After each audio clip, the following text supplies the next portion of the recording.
बात कर चुके हैं कि जो आपका केमिकल रिएक्शंस है, केमिकल रिएक्शन एक तरीके का केमिकल चेंजेस का रिप्रेजेंटेशन है।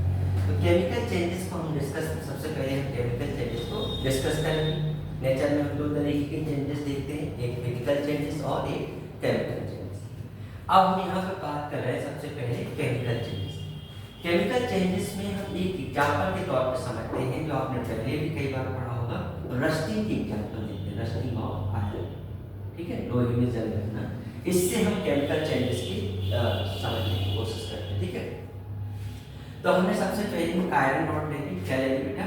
Iron rod. आयरन रॉड ले ली। अगर इस आयरन रॉड को हम कुछ दिनों तक इसी एटमॉस्फेयर में रखा रहने थे तो ये एटमॉस्फेयर जो आपका आयरन रॉड होती है जिसका इनिशियल कलर, स्टार्टिंग का जो कलर होता है वो कैसा होता है? ग्रे कलर का होता है। ठीक है, ये आसपास की एटमॉस्फेयर से रिएक्शन करके, यहाँ पे एटमॉस्फेयर है, यहाँ पर गैसेस अवेलेबल है, इस गैसेस में वाटर वेपर अवेलेबल है। क्या अवेलेबल है बेटा? वाटर वेपर, जो गैसेस फॉर्म में होता है।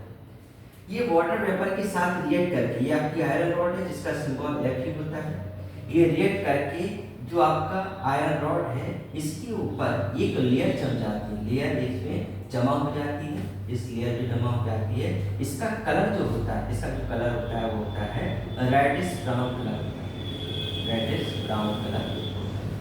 साथ में इसकी रिएक्शन में एक गैस भी इवॉल्व होती है जो कि हाइड्रोजन गैस है। ठीक, अगर हम इसको कंपेरिजन करें तो पहले हमारे पास सिंबल था क्या बेटा? Fe। ठीक है, जो कि आयरन का सिंबल होता है। साथ में यहाँ पे जो एयर है वो कौन सी एयर में वाटर वेपर अवेलेबल है? H2। इससे रिएक्ट करने के बाद आपके पास बना Fe3O4 जिसको हम फेरस ऑक्साइड कहते हैं। क्या कहते हैं बेटा? फेरस ऑक्साइड कहते हैं। और साथ में क्या निकल रही है? हाइड्रोजन गैस रिलीज हुई, हाइड्रोजन गैस रिलीज हुई। अब इसको हम कंपेरिजन करें और समझें कि केमिकल चेंजेस क्या होते हैं। देखिए, अगर पहले हम स्टार्टिंग में आयरन को देखें तो आयरन का कलर कैसा है बेटा? ग्रे कलर का है। ठीक है, कैसे है बेटा? ग्रे कलर है। और वहीं अगर हम फेरस ऑक्साइड को देखें तो इसका कलर कैसा है? और रेडिश ब्राउन कलर है। ठीक है, कलर चेंज हुआ है, साथ में इवोल्यूशन ऑफ गैस भी हुई। ठीक है, टेम्परेचर भी चेंज होता है। ठीक है, तो इस तरीके की सिचुएशन जब हमें देखने को मिले कि जिसमें जो कंपाउंड बन रहा है, जो प्रोडक्ट का कंपाउंड बन रहा है उसकी प्रॉपर्टी जो पहले जो सब्सटेंसेस थे उससे बिल्कुल अलग है। जो नया सब्सटेंस बन रहा है उसकी प्रॉपर्टी जो पहले था उससे बिल्कुल अलग होती है। ये नॉर्मल मेथड के द्वारा रिवर्स नहीं की जा सकती, इरिवर्सिबल प्रोसेस है। न्यू प्रॉपर्टी के कंपाउंड का फॉर्मेशन हो रहा है, कलर चेंज हो रहा है। तो ये सारी जब सिचुएशन देखने को हमको मिलती है तो वो हमारा क्या कहलाता है? केमिकल चेंज कहलाता है। इसी चेंजेस को हम रिप्रेजेंट करेंगे केमिकल इक्वेशन के द्वारा। किसके द्वारा बेटा? केमिकल इक्वेशन के द्वारा। तो अब यहाँ पर देखते हैं केमिकल इक्वेशन को लिखने की कोशिश करते हैं कि कैसे लिखते हैं। केमिकल रिएक्शन को लिखने के लिए लेफ्ट हैंड साइड हम लिखेंगे वो सारे टर्म जो आपस में रिएक्ट कर रहे हैं। ठीक है, यानी जो आपस में रिएक्ट कर रहे हैं, यहाँ पे कौन कर रहा है? यहाँ पे आयरन और वाटर वेपर आपस से रिएक्ट कर रहे हैं, वाटर वेपर आपस में रिएक्ट कर रहे हैं। तो जो रिएक्ट करते हैं आपस में उनको कहते हैं रिएक्टेंस। क्या कहते हैं बेटा? रिएक्टेंस। ये आपस में रिएक्ट करके क्या बनाते हैं? प्रोडक्ट बनाते हैं। राइट हैंड साइड प्रोडक्ट बनाते हैं, यानी राइट हैंड साइड हम लिखेंगे प्रोडक्ट। क्या लिखेंगे? प्रोडक्ट लिखेंगे। जो आपस में रिएक्ट करते हैं उनको रिएक्टेंस कहते हैं। जो रिएक्ट करने के बाद जो हमको मिलता है उसको प्रोडक्ट कहते हैं। यहाँ पे प्रोडक्ट क्या बन रहा है? फेरस ऑक्साइड बन रहा है, ferrous oxide plus hydrogen gas बन रही है, हाइड्रोजन गैस बन रही है। अब यहाँ पर हमने जो इस साइड लिखा वो रिएक्टेंस है, इस साइड लिखा जो प्रोडक्ट है। ठीक है, प्रोडक्ट यानी लेफ्ट हैंड साइड हम रिएक्टेंस लिखेंगे और right hand side, left hand side हम रिएक्टेंस लिखेंगे, राइट हैंड साइड प्रोडक्ट लिखेंगे। अब ये जो हमने लिखा है ऐसा, ये हमने वर्ड की फॉर्म में लिखा है, यानी कि केमिकल रिएक्शन का वर्ड फॉर्म रिप्रेजेंटेशन। ये क्या है? वर्ड की फॉर्म में, word form representation of chemical change. ये केमिकल चेंजेस का वर्ड फॉर्म रिप्रेजेंटेशन है। ठीक है, अब वर्ड की फॉर्म में लेके हम क्या करेंगे? इसको सिंबॉलिक रिप्रेजेंटेशन करेंगे। ठीक, ताकि हम जो है केमिकल रिएक्शन को आसानी से लिख सकें। तो इसी वर्ड इक्वेशन को हम रिप्रेजेंट करते हैं as a symbolic representation. Iron का सिंबल क्या होता है बेटा? Fe होता है, हमें पता है। वाटर वेपर का सिंबल H2 होता है, हमें मालूम है। बन क्या रहा है? फेरस ऑक्साइड बन रहा है, Fe3O4 बन रहा है और साथ में हाइड्रोजन गैस रिलीज हो रही है। ये हो जाएगा सिंबॉलिक रिप्रेजेंटेशन, यानी सिंबल के फॉर्म में हमने लिख दिया symbolic representation of chemical equation, हमने सिंबल के फॉर्म में लिख दिया। एक तरीके का केमिकल चेन था जिसको हमने एक रिएक्शन के फॉर्म में लिख दिया, जिसे हम क्या कहेंगे? केमिकल रिएक्शन कहेंगे। तो आप यहाँ तक क्लियर है। अब इसके बाद हम देखते हैं, हम एक और कॉन्सेप्ट पढ़ चुके हैं, कंजर्वेशन ऑफ मास। एक हम पढ़ चुके हैं कंजर्वेशन ऑफ मास, ये हम कॉन्सेप्ट 9 में पढ़ चुके हैं। इस मास के according the mass of the chemical equation is mass of the substance is always constant. ठीक है, किसी भी केमिकल रिएक्शन में मास हमेशा कैसा रहता है? कांस्टेंट रहता है। Mass can not be created not destroyed, it can be converted one form to another form. यानी इस केमिकल रिएक्शन के दौरान जो मासेस सब्सटेंसेस का मास है वो कैसा रहना चाहिए? इक्वल रहना चाहिए। तो इसको हम यहाँ पर डिस्कस करते हैं और चेक करते हैं कि क्या ये कंजर्वेशन ऑफ मास रूल को फॉलो कर रहा है कि नहीं।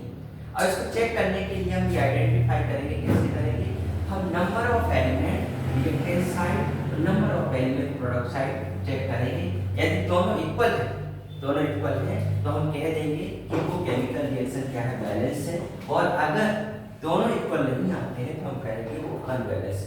तो चेक करते हैं हम सबसे पहले एलिमेंट लिखेंगे, उस केमिकल रिएक्शन में कितनी एलिमेंट प्रेजेंट है वो लिखेंगे। ठीक है, फिर हम लिखेंगे वो एलिमेंट रिएक्टेंट साइड कितने हैं वो लिखेंगे, रिएक्टेंट साइड वो कितने हैं। फिर हम लिखेंगे, ठीक है, एलिमेंट इन प्रोडक्ट साइड लिखेंगे, एलिमेंट इन प्रोडक्ट साइड, दोनों साइड लिखेंगे। ठीक है, हम लिखते हैं सबसे पहले आयरन, हमारे पास आयरन है तो हमने आयरन लिख दिया। ठीक है, फिर हमने हाइड्रोजन लिख दिया, फिर हमने ऑक्सीजन लिख दिया। यहाँ पर ही आयरन हम लिख चुके हैं, ऑक्सीजन हम लिख चुके हैं, हाइड्रोजन भी हम लिख चुके हैं। ठीक है, अब इसके बाद हम देखते हैं कि नंबरिंग करते हैं। आयरन रिएक्टेंट साइड कितना है? 1, कोई दिक्कत नहीं, 1 हमने लिख दिया। प्रोडक्ट साइड कितना है? 3 हमने लिख दिया। हाइड्रोजन रिएक्टेंट साइड कितना है आपके पास? 2 है, हम लिख चुके हैं। और आपका प्रोडक्ट साइड कितनी है? 2 हम लिख चुके हैं। ऑक्सीजन यहाँ पर कितना है? 1 है। ऑक्सीजन यहाँ पर कितना है? 4 है, हम लिख चुके हैं। इस तरीके से हमने रिप्रेजेंटेशन करते हैं। अब हम चेक करते हैं कि क्या number of element in reactant side, number of element in product side दोनों बराबर है या नहीं, चेक करते हैं। तो हम यहाँ पे देखते हैं, पहले भी हम चेक करते हैं कि जो आयरन है, आयरन यहाँ पे 1 है जबकि यहाँ पे 3 है, अनबैलेंस। इससे डिसाइड होता है कि ये जो बैलेंस है ये कंजर्वेशन ऑफ मास रूल को सेटिस्फाई नहीं कर रही है, यानी ये जो गिवन इक्वेशन कैसी है? अनबैलेंस है। जो गिवन इक्वेशन है हमारे पास, केमिकल इक्वेशन है, वो कैसी है? अनबैलेंस इक्वेशन है। ये एनर्जी कंजर्वेशन एनर्जी रूल को फॉलो तो कर नहीं रही है, लेकिन हम क्या करेंगे? इसको बैलेंस करेंगे, क्योंकि हमने रूल पढ़ चुके हैं, कहीं ना कहीं हम उसको यहाँ पर फिट बिठाए। तो इसको बैलेंस करने के लिए सबसे पहला रूल क्या होता है कि गिवन केमिकल इक्वेशन में हम ये चेक करें कि कौन सा एलिमेंट सबसे ज्यादा नंबर ऑफ प्रेजेंट है। हम सबसे पहले क्या चेक करेंगे कि कौन सा एलिमेंट सबसे ज्यादा नंबर ऑफ प्रेजेंट है, उसको हम बैलेंस करेंगे। इसके साथ ही कंडीशन और होगी कि वो सबसे ज्यादा नंबर ऑफ प्रेजेंट हो, लेकिन वो एक ही जगह हो। तो यहाँ पर अगर हम देखें, इस वाली रिएक्शन में ऑक्सीजन सबसे ज्यादा नंबर ऑफ प्रेजेंट है और प्रोडक्ट में एक ही जगह है और आपका रिएक्टेंस में एक ही जगह है। तो हम सबसे पहले ऑक्सीजन को बैलेंस करेंगे फर्स्ट स्टेप में। तो ऑक्सीजन को बैलेंस करने के लिए ये याद रखना है कि हम मॉलिक्यूल्स कंपाउंड के अंदर कुछ भी मल्टीप्लाई नहीं करेंगे। तो बैलेंस करने से पहले हम क्या कर लेंगे? ब्रैकेट लगा दें, क्योंकि अंदर जो है हम कुछ भी चेंजेस नहीं करेंगे। हम क्या करेंगे? जो भी करेंगे इसके बाहर मल्टीप्लाई करेंगे। तो हमको क्या करना है कि आपका प्रोडक्ट साइड ऑक्सीजन 4 है, तो ऑक्सीजन 4 इस साइड में होना चाहिए। तो हम क्या करेंगे? यहाँ पर 4 का मल्टीप्लाई कर देंगे। जैसे हमने इसका 4 का मल्टीप्लाई किया इस ऑक्सीजन में, तो ये हो जाएगा आपका 4 हो जाएगा। ठीक है, यानी आपकी ऑक्सीजन बैलेंस हो। लेकिन मल्टीप्लाई करने के साथ आपको देखना है कि उस एलिमेंट या कंपाउंड में को अदर दूसरा एलिमेंट किस तरीके से अफेक्टेड हुआ है। जैसे यहाँ पे 4 का मल्टीप्लाई किया है हमने, तो ये आपका हाइड्रोजन भी अफेक्ट हुआ है, यानी अब 8 हो गया है। तो प्रोडक्ट साइड भी 8 होना चाहिए। हम क्या करेंगे, इस साइड भी आपका 4 का मल्टीप्लाई करेंगे। जैसे हम 4 का मल्टीप्लाई कर देंगे तो ये भी कितना हो जाएगा 8, यानी ये भी हमारा कितना हो गया, बैलेंस हो गया। अब हम और देखते हैं, आयरन की बात करते हैं। आयरन यहाँ पे 3 है, इस साइड भी 3 होना चाहिए, तो हम यहाँ पे 3 का मल्टीप्लाई कर देंगे। जैसे हम यहाँ पे 3 का मल्टीप्लाई करेंगे तो ये भी 3 हो जाएगा। यानी हम देखते हैं, आयरन रिएक्टेंट साइड 3 है, प्रोडक्ट साइड 3 है। हाइड्रोजन रिएक्टेंट साइड 8 है, प्रोडक्ट साइड 8 है। ऑक्सीजन रिएक्टेंट साइड 4 है और प्रोडक्ट साइड भी 4 है। अब हम देखते हैं कि ये जो केमिकल रिएक्शन है ये कैसी है, अपना balance, complete balance chemical equation. यानी अब ये इक्वेशन अनबैलेंस नहीं रही, अब ये कैसी हमने बना दी है, ये बैलेंस केमिकल रिएक्शन है, जो कि केमिकल रिएक्शन है, जो कि क्या करती है बेटा, जो कि कंजर्वेशन ऑफ रूल को फॉलो करती है। ठीक है, अब इसमें हम देखते हैं एक टर्म और अप्लाई करते हैं कि इस रिएक्शन में जो स्टेट है वो स्टेट गिवन होनी चाहिए, क्लियर होनी चाहिए। तो हम यहाँ पे देखते हैं कि कौन क्या किस स्टेज में अवेलेबल है।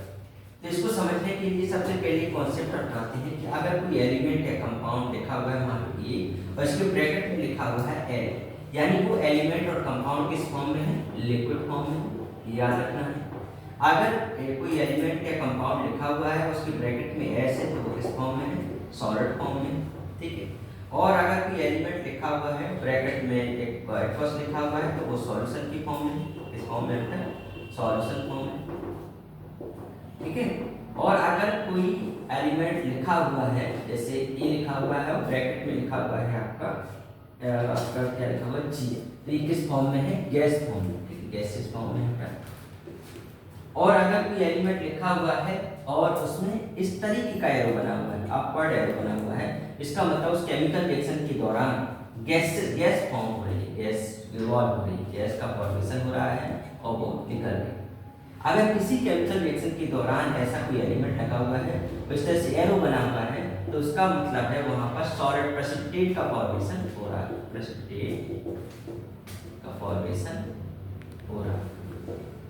ठीक है, इस तरीके से ये सारी कुछ स्टेट हमको केमिकल रिएक्शन के दौरान देखनी मिल सकती है। अगर वही हम यहाँ पे देखें स्टेट लिखना चाहें तो हम लिख सकते हैं, जैसे हमने देखा कि इसको देखते हैं, हम यहाँ पे लिखते हैं दोबारा से। ठीक है, केमिकल रिएक्शन के दौरान हमने जो आयरन लिया था कैसे लिया था, रॉड फॉर्म में लिया था, यानी सॉलिड है आपका। ठीक है, हमने वाटर किस फॉर्म में लिए है, वाटर वेपर है आपका, गैसेस फॉर्म में है। ठीक है, ये दोनों आपस में रिएक्ट करके क्या बना रही है, फेरस ऑक्साइड बना रही है, यानी एक सॉलिड फॉर्म में। साथ में हाइड्रोजन गैस बन रही है जो कि यहाँ से रिलीज हो रही है। ठीक है, तो इस तरीके से ये हो जाएगी complete balance chemical equation with state. ठीक है, इस तरीके से केमिकल रिएक्शन का एक रिप्रेजेंटेशन हो सकता है। ठीक है बेटा, कंप्लीट है। अब इसके बाद नेक्स्ट टॉपिक पे बात करें।